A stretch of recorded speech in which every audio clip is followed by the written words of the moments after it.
Assalamualaikum warahmatullahi wabarakatuh. Sahabat yang beriman, banyak dari kita terbangun di tengah malam, namun seringkali kita mengabaikannya. Padahal, sesungguhnya ini bisa dianggap sebagai bentuk komunikasi antara tubuh dan Tuhan.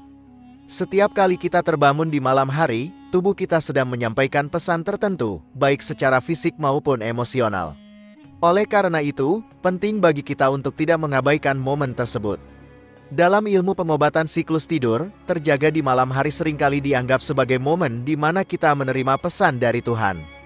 Titik-titik energi tertentu pada tubuh kita terhubung dengan jam biologis yang bertanggung jawab atas fungsi-fungsi spesifik tubuh. Lalu, apa yang bisa kita pelajari dari sudut pandang ilmiah tentang fenomena ini, dan bagaimana Islam menafsirkannya? Terjaga antara jam 9 hingga 11 malam biasanya menandakan tingkat stres yang tinggi. Ini merupakan jam tidur bagi kebanyakan orang.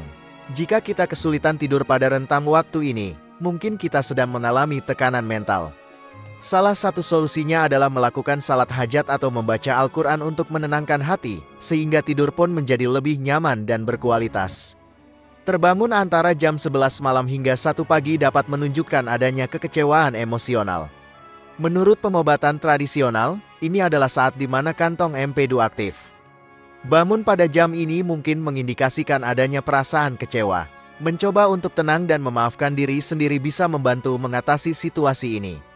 Bangun di rentang waktu 1 hingga 3 pagi dapat menunjukkan adanya kemarahan. Titik energi yang terkait dengan hati aktif pada jam ini. Jika kita terbangun pada rentang waktu ini, mungkin kita sedang merasa marah dan memiliki energi yang berlebihan. Memonsumsi air dingin dan bermeditasi dapat membantu kita untuk kembali tidur. Terbangun di rentang waktu 3 hingga 5 pagi dapat menandakan bahwa Tuhan sedang mencoba berkomunikasi dengan kita. Jam ini terkait dengan bagian paru-paru dan perasaan sedih. Saat sepertiga malam, yang juga dikenal sebagai waktu yang paling proporsional untuk beribadah, adalah waktu ketika rahmat Allah turun dan doa-doa kita dikabulkan. Ini adalah saat yang tepat untuk berkomunikasi dengan Tuhan, berdoa, dan bernafas perlahan agar bisa kembali tidur hingga azan subuh berkumandang. Sahabat yang dirahmati Allah, satu siklus bangun tidur terakhir terjadi antara jam 5 sampai 7 pagi. Jika kita terbangun pada rentang waktu ini, mungkin kita tengah menahan emosi tertentu. Secara ilmiah, ini bisa menunjukkan adanya masalah di usus besar, namun biasanya bisa diatasi dengan meregangkan otot atau pergi ke toilet. Namun, sebagai seorang muslim, sebaiknya kita tidak terbiasa bangun setelah waktu subuh atau tidur kembali setelahnya, karena tidak baik untuk kesehatan dan rezeki.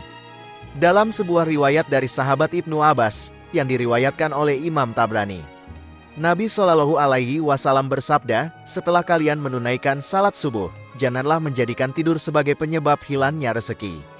Salah satu yang termasuk perbuatan makruh menurut para ulama adalah tidur setelah salat subuh hingga terbitnya matahari, karena saat itu merupakan waktu yang sangat berharga untuk meraih kebaikan, terutama pada hari Jumat. Urwah bin Zubair melarang anak-anaknya untuk tidur di waktu pagi. Dia berkata, jika aku mendengar bahwa seseorang tidur di pagi hari, aku merasa tidak suka padanya. Hadits riwayat Ibnu Abi Syaibah dengan sanad yang sahih. Ibnu Qayyim juga menyatakan bahwa tidur berlebihan dapat menyebabkan kelalaian dan kemalasan. Tidur berlebihan dapat membawa dampak buruk bagi kesehatan, termasuk melemahkan semangat dan keinginan untuk beraktivitas. Sahabat yang dihormati dalam iman, demikianlah cara Allah memberikan petunjuk dan hidayah kepada umatnya. Kadang-kadang kita tidak perlu segera bangun, pergi ke kamar mandi, minum, atau bahkan tidur lagi. Tetaplah dalam keadaan terjaga sambil berzikir seperti yang diajarkan oleh Rasulullah. Zikir seperti apa? Dari Ibadah bin Samit, Rasulullah bersabda, siapa yang terbangun di malam hari dan membaca, La ilaha illallah wahdahu la syarikalah, lahul mulku wa lahul hamdu wa huwa ala kulli syai'in qadir. Subhanallah walhamdulillah wa la ilaha illallah wallahu akbar, wa la haula wa la quwata illa billah, serta memohon ampunan kepada Allah, maka pasti doanya akan dikabulkan.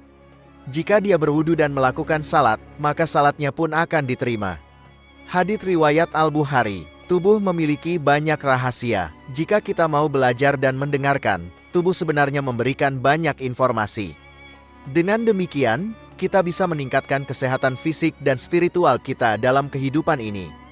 Wallahu alam bisawab, jika dirasa video ini bermanfaat maka alangkah baiknya untuk di-share ke teman-teman yang lain, sehingga kita juga dapat pahala jariah.